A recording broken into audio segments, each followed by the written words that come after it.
सुप्रभात बच्चों। आज हमारा विषय है विशेषण। सबसे पहले विशेषण किसे कहते हैं?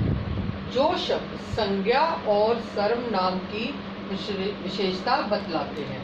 संज्ञा और सर्वनाम दोनों की जो विशेषता बताते हैं उन्हें हम विशेषण कहते हैं। अब विशेषण कैसे जानें कि विशेषण किसे कहते हैं और उसको एक वाक्य के अंदर हम कैसे ढूंढेंगे? जिस संज्ञा और सर्वनाम शब्दों की विशेषता बताई जाती है उन्हें विशेष्य कहते हैं। अब इसका एक पार्ट होता है विशेष्य। विशेष्य होते हैं संज्ञा और सर्वनाम। एक उस जो विशेष्य की विशेषता बताता है, विशेष्य में ना संज्ञा और सर्वनाम की विशेषता बताता है, उसी को विशेषण बोलते हैं। ये तो बहुत सारे वाक्य जो होते हैं उसमें बहुत सारी संज्ञा होती है कई बार, पर नहीं, जो विशेष्य है उसमें जिसके बारे में विशेषता बताई गई है उसी को विशेषण कहते हैं। जैसे राम बुद्धिमान है। अब बुद्धिमान कौन है? राम। तो राम विशेष्य है, संज्ञा है, तो वो क्या है? बुद्धिमान। उसमें विशेषता क्या है कि वो बुद्धिमान है, इसीलिए इसको विशेषण बोला जाएगा और इसको विशेष्य। अब और एक और आगे देखिए, पेड़ पर मीठे आम लगे हैं। अब आप कहोगे पेड़ भी संज्ञा है, आम भी संज्ञा है, पर मीठे कौन है? आम मीठे हैं, ना कि पेड़ मीठे हैं, इसलिए आम यहाँ पर विशेष्य है और मीठे उसका विशेषण। वह 5वीं कक्षा में पढ़ता है। जैसे हमने संज्ञा और सर्वनाम के बारे में बताया, वैसे ही वह क्या है? सर्वनाम।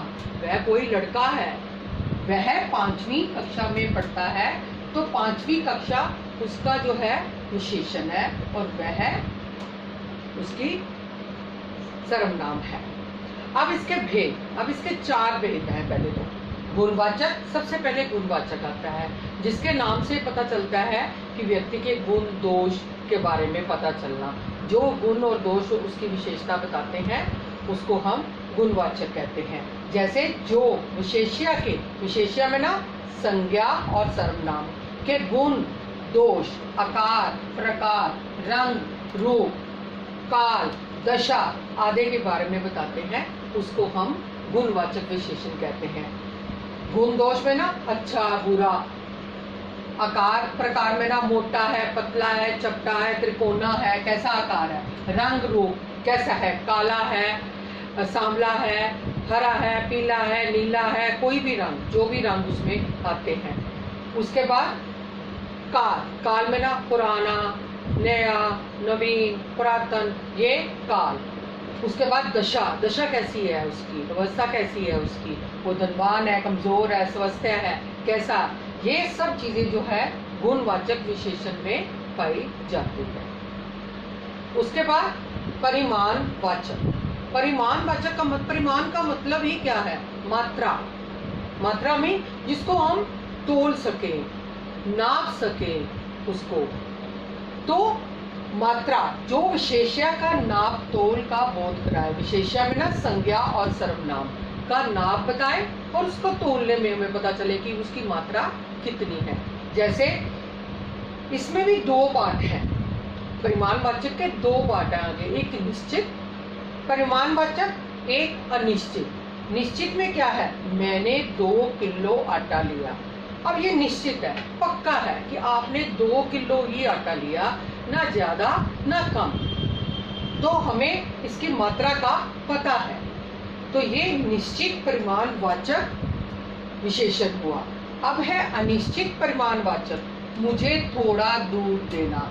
अब थोड़ा कितना, इतना, इतना, इतना, कितना, आधा, पूरा, ये कोई उसमें निश्चित मात्रा नहीं बताई गई है। थोड़ा देना, तो थोड़ा हम कितना भी डाल सकते हैं उसको, तो उसमें अनिश्चित वाचक परिमाणवाचक आता है। अब आ जाता है संख्यावाचक। तीसरा इसका भेद है संख्यावाचक। संख्या का मतलब ही क्या होता है? गिनती, जिसकी हम गिनती कर सके, तो हम काउंट कर सके कि वो 4 है, 5 है, 6 है, 10 है, 50 है, हजारों हैं, कितने हैं, उनकी हम गिनती कर सके।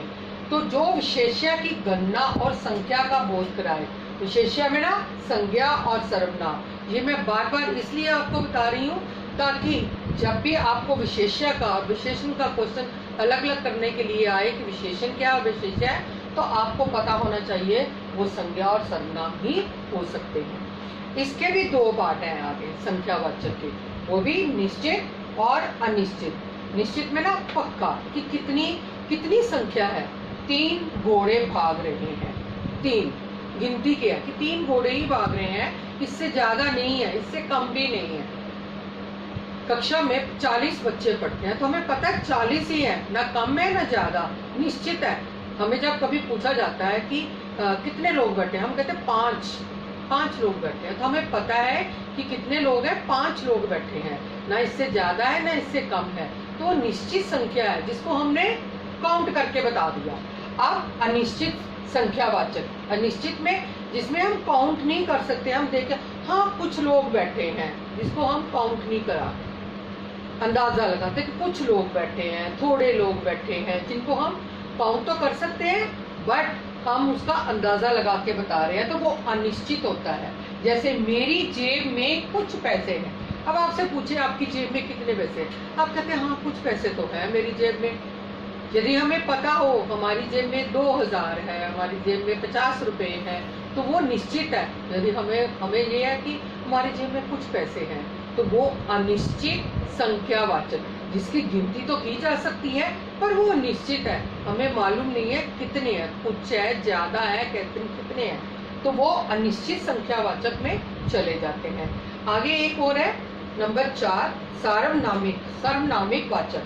तो ये क्या है, जो संज्ञा और सर्वनाम से पहले प्रयुक्त होकर उसकी विशेषता बताता है। जो संज्ञा और सर्वनाम, जो भी संज्ञा है आपकी, उसके पहले ही वो विशेषण आ जाता है, उसकी वो विशेषता बता देता है, तो उसको हम सर्वनामिक बोलते हैं, क्योंकि वो सर्वनाम के रूप में होता है, इसलिए इसका नाम सर्वनामिक विशेषण है। जैसे ये बैग मेरा है, अब बैग क्या है, बैग संज्ञा है, विशेष्य है, और वो क्या है, उससे पहले ये बैग मेरा है, एक तो निश्चित है पक्का ये बैग मेरा है।